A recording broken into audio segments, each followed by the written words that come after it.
nowadays you cannot say that. Monasteries for monks and laity. We cannot close the monasteries. It's very strange now. I know this is something new to the monasticism, but it became a kind of need for the society. If you close the monasteries now, where the people they can go, where they can go and have relax and have blessing, where they can go? No place for them to go. But the important things is, what is the rule of the monasteries now with the laity? I think this is something we should figure out. What is the rule of the monasteries? Abuna, before we think about a rule, which is like a guide for behavior, we should ask ourselves, what is the nature of a monk's life, and what is the nature of a person's life, of laity, the life of the laity? What is good for a man in the world? It's good for him to have a wife, because God said, not good for Adam to be alone. Let me make for him to have a normal life of the, and to have children, and to cultivate the earth, to have work. So those things which God has made for the man and the woman in the society are good. They have a blessing from God. If you say to the monk, you like to have a wife, you like to have children, then he says, well, how will I be a monk if I do this? So there is something which is suitable for a man and not suitable for a monk. The nature of the monk's life is that, okay, I have certain things which are suitable for me.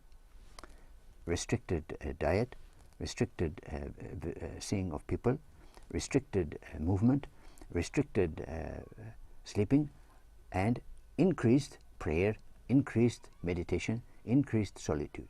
So the balance is different. It's still good. What is good for a monk is not good for a person. If a person, a young man in the world, who must go to university and he must make his job to find a career, if he says, no, I want to close my door and stay in my room, okay, but how he will find work, how he will find food, how he will find a wife, how... It will not be the nature of his life. Not in the nature of his life. It will be completely different. They're different, aywa. So there is a spiritual logic in the monk's life which is handed from the fathers to us. So the guide of behavior must come from the nature of his life. Yes.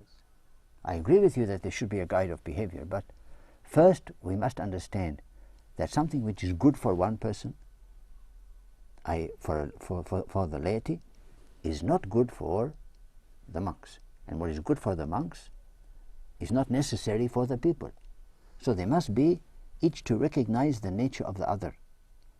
Then we can make the guide for behavior.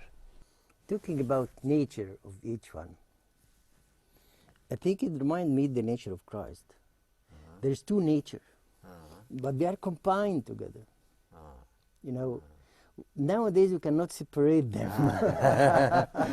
Okay, they are separated, but they are not separated in the same time, which is meaphysis, you know. It's not monophysite, not diaphysite, but meaphysite, which means there's a very strong connection now between the two natures of the monks and the laity, you know, which is, they can go together, everyone, go in his private life, but they are connected together, they are united together. Now I can feel it that really laity now is something we have to consider it, and we have to care about it, because in the old time, the laity, they come to the monastery with a very big respect. Yes. With very good behavior.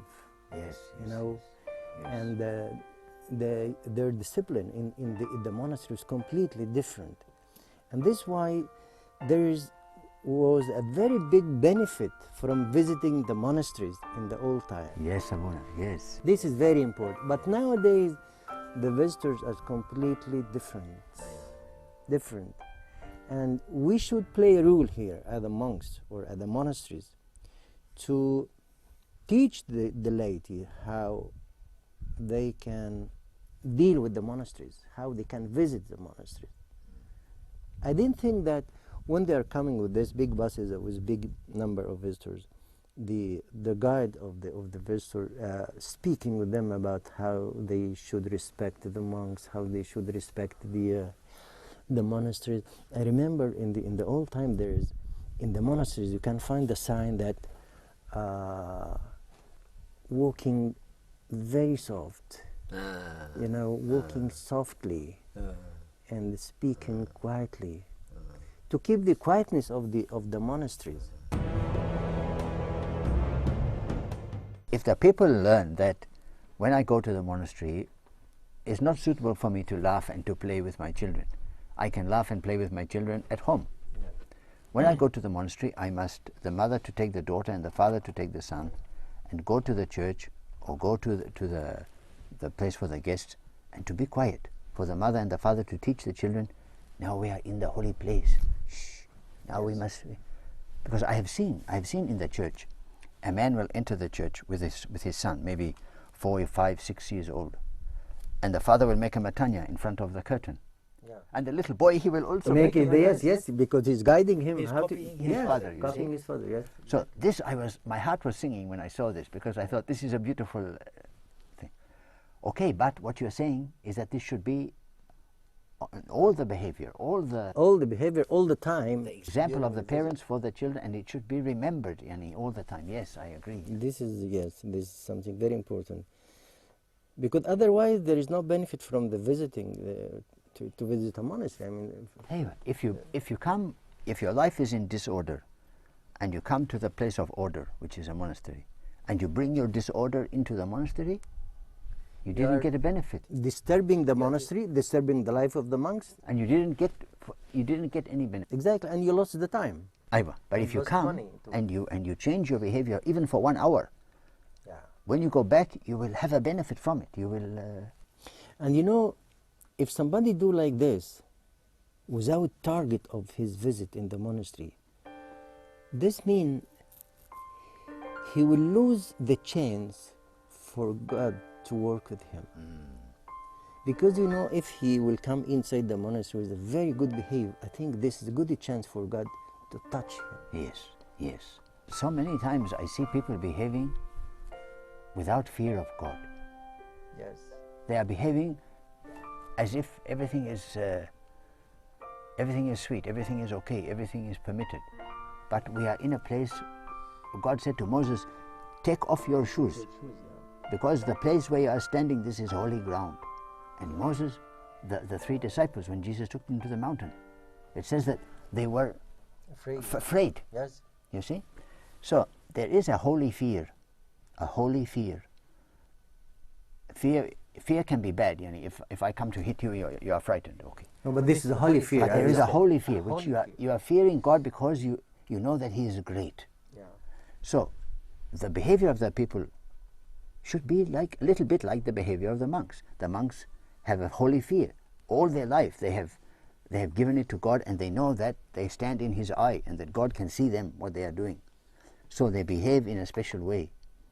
The people should learn this holy fear, to be in the presence of God and to be mindful of this power.